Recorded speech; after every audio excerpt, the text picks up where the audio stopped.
Today on RT Ralph, I'm going to right back to my original starting on YouTube. I know it's been a while for the video, but I'm going to review and show you this amazing book that I have barely ever looked into. This is The Art of Atari by Tim Lapetino. Yeah, sorry about the pronunciation. Let's have a look inside.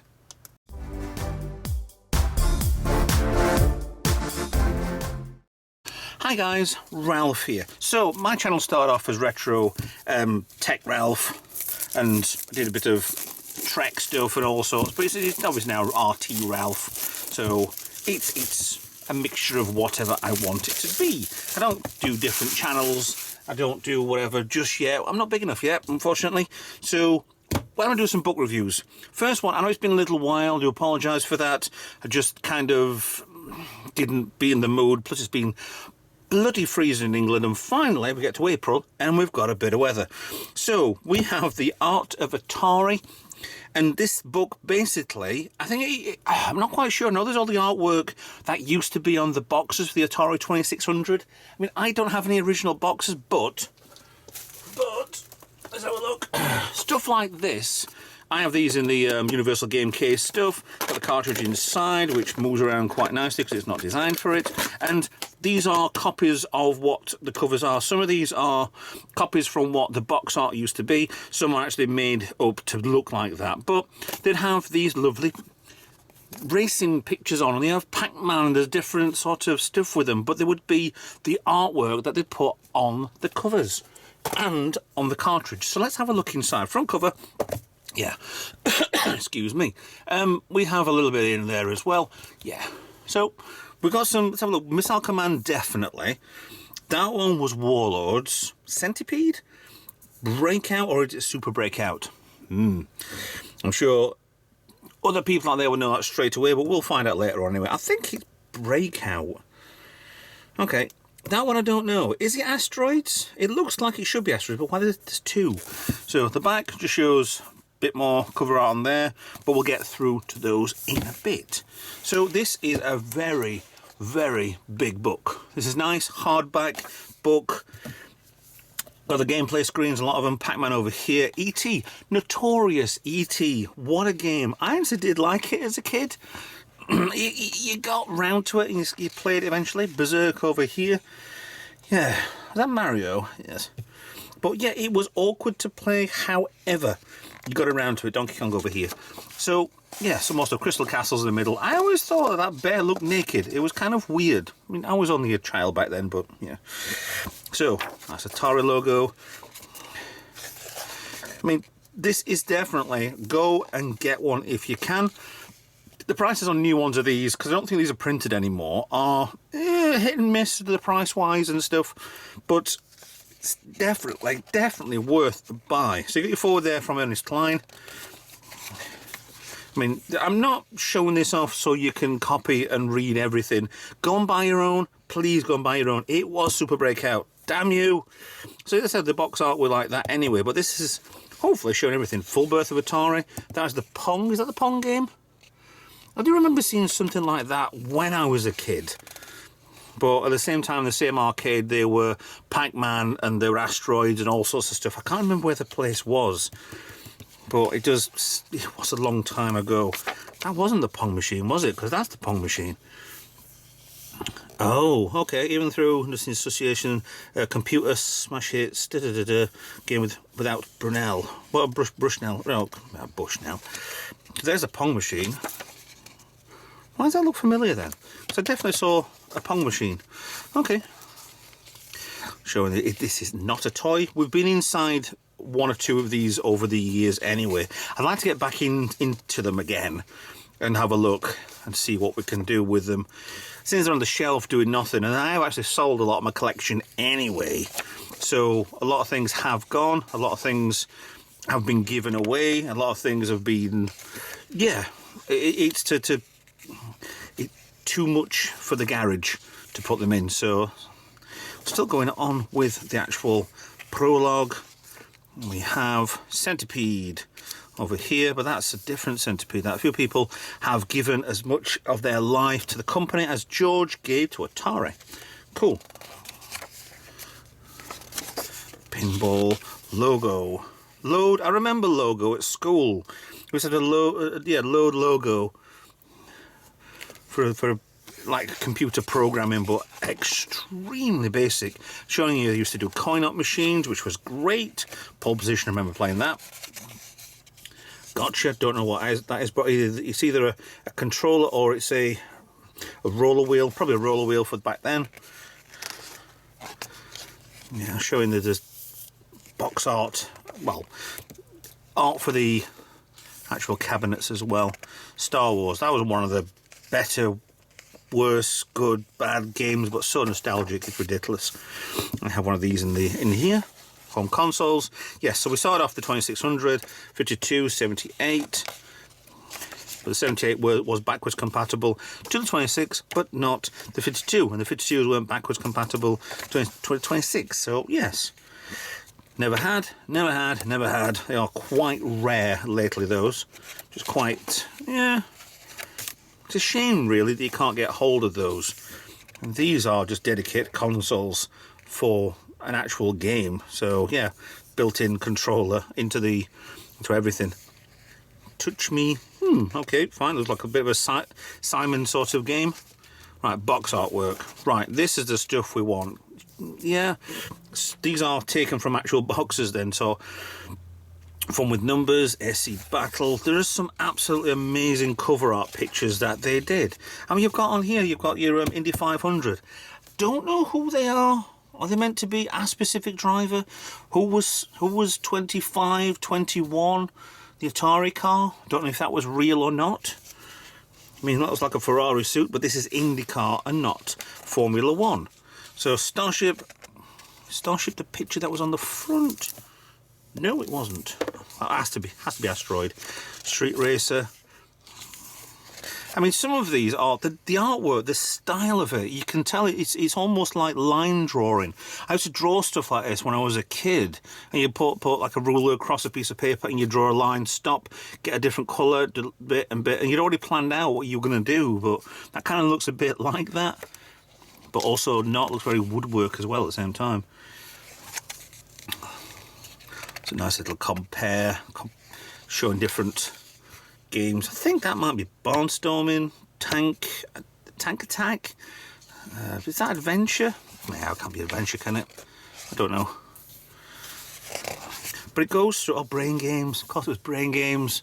It was the predecessor of all those Nintendo DS games for the brain training and stuff like that. But it was just basic brain stuff, to be honest. It just made you think a little bit, not too over the top. So, Casino, Codebreaker, Hunt and Score. See, there's so many games Atari brought out that, no idea. A lot of them they were awkward to do actual games that were actual proper sports. Hangman, yeah, that's going to be easy enough. Cover art, you're not seeing any monkeys or a fish or a grasshopper or anything. Maze Craze, remember the picture on that? Because I remember Keystone Capers looking very much similar to that. Actually, have I got Keystone Capers to hand? No, it's right at the top under K and buried behind everything. So remember that one with the copper and the I think Keystone Capers was Activision. Not sure they're in here or not. Why is that? What the? Oh, okay. I thought there was something in there that I'd left stuck in there, but it's not. It's a straight copy of whoever's put on there. Okay. Superman 3. Now, I remember the film having the Superman part in there, and it looked absolutely terrible. But I don't know if that was a proper game or not, the actual stuff that you saw in the film. It sounded like Pac-Man, but it wasn't. Well, that's Adventure. I never actually got Adventure to play. I mean, I've got it in the... Have I got it over there? No. Oh, well, why haven't I got Adventure? Okay. Well, I've only got a small collection of Atari 2600 games. I thought I'd got them. Yeah. So basically, the cover art and the stories behind most of the game. Dodge 'em, yeah. That was a game I absolutely hated to love, but never had, but always played on somebody else's. Space Invaders. It was a good game, but you had to destroy your shield. to get to the little aliens. What was the best option to do? Demons to Diamonds was an evil game on the paddle. Absolutely evil game, but so rewarding when you got it done. Asteroids. There's asteroids, and that's not the picture from the front. No, they're a pointy ship. Okay. Ah, they are. Here we are. Asteroids. That's the picture on the front. The artwork is just absolutely phenomenal. Missile Command, definitely. So as you can see, a missile. He's in the command center, and he's got a futuristic helmet on. Do you know? But you see, the thing with these, that was the game. If anybody young, as I say, under 30 is watching this, the game was that. It was just these explosions. The lines come down were missiles, and you had to point your... It was better with a trackball, so that the cursor could go in front. You pressed fire, and it would shoot one of these up, and then the explosion, which these ones were, would intersect with the missile, and it would blow the missile up. Simple as that. But why do artwork like that for a game like that? Because they could. That's why. Warlords was another awkward one. Another one on a paddle. You twist it around, and you've got down the bottom here, you would control your one shield, and then you'd have to bounce off the ball into other people's shields. You could keep hold of it by pressing the button, but then you would be able to aim and fire, but it would be a 4-person game, or you against 3 parts of the computer, which was interesting to play. Berserk, that was quite a good game, because you were a character in the game, running around blowing up other little aliens and stuff. Centipede was an actual proper classic in the arcade with a roller wheel. So yeah, just point and shoot a centipede with spiders and all that sort of stuff. It was absolutely brilliant. Combat 2, never played it. Countermeasures. Defender. I mean, this is iconic artwork from Atari 2600 age. You've got over here, you've got very similar pencil drawing, and put over there into ink. And this is before, way before any computer generated. These were proper drawn. Even though the lines coming down, they're all thought of. They're all planned out. This is not special effects. This is hand drawn pictures, artwork. But like got an upside down Millennium Falcon. You can tell with the bits on the back there. E.T. was so memorable because the game was unplayable, and this is one of the things with this is I have a copy of this, and if I play it, great, but they're actually worth a lot of money now, because the old thing was that they buried them in the middle of the desert because they bought that many, because E.T. is going to be a big film. The game wasn't. It was unplayable. It was unfinished. There it is, Unearthing the Mystery. They're actually been digging up the copies, and they sell for more because they've been under the ground for 40 years. Yeah. But this was what happened with the video game crash. Even got Pac-Man. Well, it is history that it was underground, but it wasn't a good game. Frog Pond? Oh, that looks a bit like an Activision game. Oh, Frostbite. Math Grand Prix? No idea. Pac-Man, absolute brilliant Pac-Man game. It wasn't a bad port, to be honest, but there was one map, and you just hovered up, and the only difference between the actual levels were the speed of the ghosts. And I think you sped up as well, but you could keep just barely in front of them. But I think there was one part, isn't there a part somewhere that there's one spot, I think it's probably up here or maybe up, I don't know, there's one spot that the ghosts do not go to. So, yeah, there's always little flaws in the game, which is quite weird.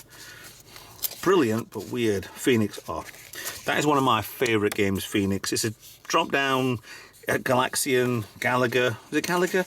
Sort of game. But you just shoot these big alien birds, shoot the wings off, it will still come down as an alien.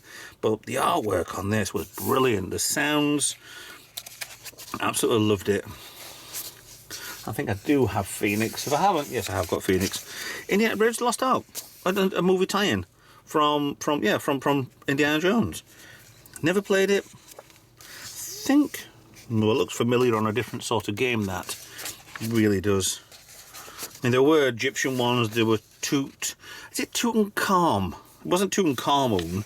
It was Tutankhamun, which I didn't spell it properly. Don't know. More sports stuff. Don't do sports, but yeah, you've got the artwork. I'm sure that's copied from some athlete. Space Jewel, Star Raiders was brilliant, but you had to play with the paddle, which is there, and your joystick, I think. So Star Raiders, Submarine. There's your Super Breakout. So there are loads and loads more bits in here. Let's have a look if I can find anything that I had. Well, Crystal Castles was a very strange one. Whether the bear's got some clothes on, got some trousers. Actually, he hasn't. He's got a belt. So yeah, he's a naked bear with a hat and a smile on his face. But that was another oddball one. Dig Dug was an arcade conversion. Really good game. Donkey Kong. What else we got? Dukes of Hazzard? What? Galaxian. That was another Space Invaders type of one. I wanted the Activision stuff. Wasn't Kangaroo an Activision one? Kangaroo was a good game. I loved that.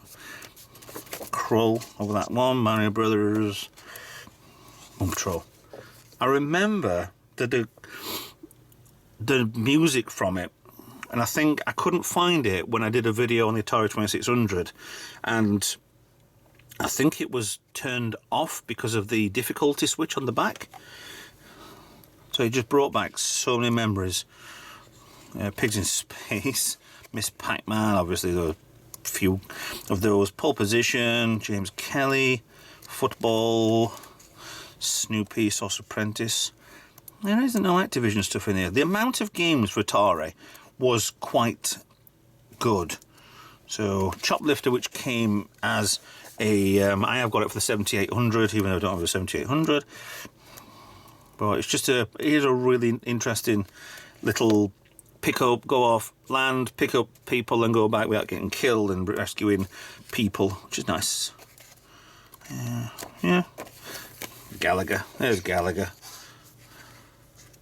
That's old classic games. So yeah, I mean, they are, industry side of it, full 2600. How many of these have I got? I've only got the one now. I think I've sold all my 2600s. Yeah, I've got the what I thought was a 6-switch Woody, but it isn't. It's a 6-switch, all right, but it's not a Woody. Anybody not know what that is? Then stop sniggering now.